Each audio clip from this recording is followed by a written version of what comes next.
How many of you in here have actually looked at the full copy of the Uniform Building Code?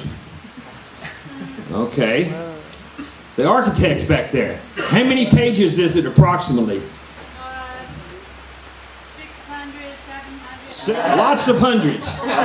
Lots of hundreds. It's hundreds and hundreds of pages. It's the only chapter in the county code you can't go online and just read all of it right there. All it has listed there is all the amendments.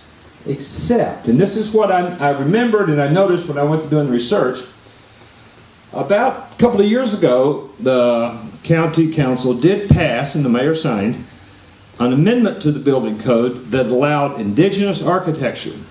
It's a very simple little thing. And it explains the pathway you have to do to come up with something that's suitable, but basically it uses examples using stone foundations and poles and grass thatch roofs. But it talks about some other things on how to deal with that.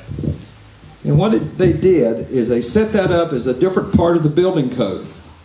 And I've proposed, and at least one of the council members we've talked to has agreed, that the way to do it is to go for a sustainable rural habitat amendment, but you don't go in and start tweaking with the Uniform Building Code. We're not going to bother that. We're just going to leave that alone and do something different. And so that's where we're headed. Other experiences. One of the things we did was we looked at several, and I'll name at least 3 of them, of other types of experiences people were doing. We started out actually looking at eco-villages. There are places around this country where zoning may be changed to accommodate an eco-village. So we looked at eco-villages and decided, because we weren't going to do zoning, we didn't think that was really what we needed to do here. We looked at some people, particularly out of New Mexico, and some people starting in Colorado, with something called experimental structures. You may have seen a video called Garbage Warrior, if you're familiar with that. Well, they were trying to allow experimental structures where you didn't design it and you didn't know if it'd work or not. Because it was experimental, right? You were trying to come up with something new. I encourage you to have a look online and research a little bit, but we decided that wasn't quite what we wanted to do. And then we were referred to what was going on in Mendocino County, California, regarding what they call Class K. Other people have called it Type 2 housing. And basically this is for people living way out in the sticks that don't have the resources and don't need the air conditioning and the whatevers, okay, but they just still need a safe house, okay. And so we decided to look see what we could do to the building code and change it to allow an alternative sort of housing. Now I'll try to walk through some of the things that we want to accomplish there. Basic goals are 5 things. One, the language used in all the laws is that we're dealing with the protection of public health and safety, and we have to maintain that. Okay, we don't want fire traps, we don't want a rat nest, we don't want houses falling over on anybody or in on anybody or falling in any way. Okay, so we're going to maintain that. We wanted to focus on owner-built. This isn't for people who are renting. It certainly isn't for speculators who are wanting to flip a piece of property. None of that. It's very much about people who are building to live in. We wanted to make the policy appropriate to the rural conditions and circumstances, and this certainly gets down to the local materials, how the house is built, and several things of that nature. We wanted it to be at an affordable cost, not something that was going to drive the cost up real high. And finally, it's important that we lower the ecological footprint of what we're building, because that's one slice of being sustainable right there. First thing, as I've already mentioned, we're proposing an alternative to, not a replacement of, the Universal Building Code and the County Code. We're not going to try to change that. That's the first point. The second is there are a few things that this new ordinance would permit. It would permit occupancy before the house is built, if you have sanitation on it.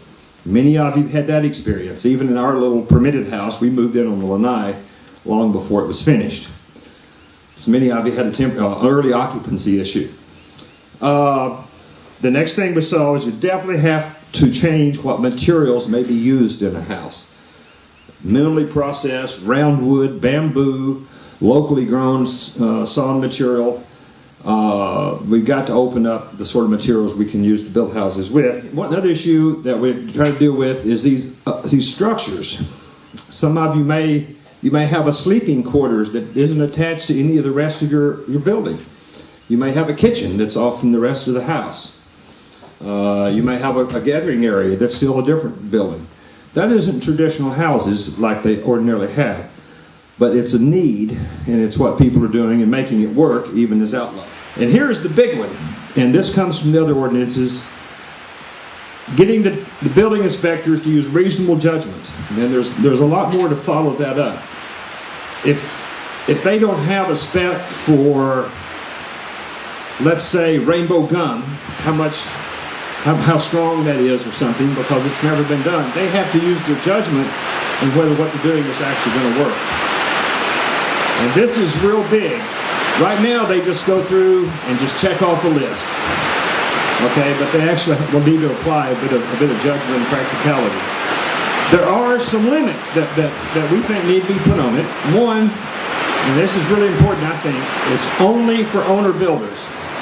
Only for owner builders. And something that's been used in other ordinances that I would recommend is that the structure may not be sold for a given period of time. 1 year, 2 years, 3 years, some time, so that the person isn't just building something, flipping it, and going on. We don't want to be involved in that. It needs to be on land zoned agriculture, and we're going to need to put some minimum size on that, and perhaps we could generate discussion about that. We want to ease the concern of the townies, if I can use that expression, of folks in town who are living on a 1/4 acre lot or smaller, that jungalows and stuff are going to start popping up down Kenaole Street. On past experiences, have seen some alternatives presented at council that not successful. That was always a fear. And that's why we're really focusing where the need is out in rural areas. And one of the ways to assure that is with a larger parcel size. And right now we're looking at agriculture, at least 2 acres or larger. And that's where we are. And the last thing, and again it's been used elsewhere, if you take out a permit for this type of structure, that will be recorded on your deed. It may be a deed recording, it may just be a tax office recording, but something so that anyone coming along to buy that parcel knows what they're buying. All right? Many of you would be familiar with, you see ads if you're in real estate at all, unpermitted house for sale, right? There's no business there. If it's unpermitted, it'll be said that, but if it's built as a rural sustainable house, that'll be recorded, and the buyer knows what they're getting later. So this is just to keep everybody above board.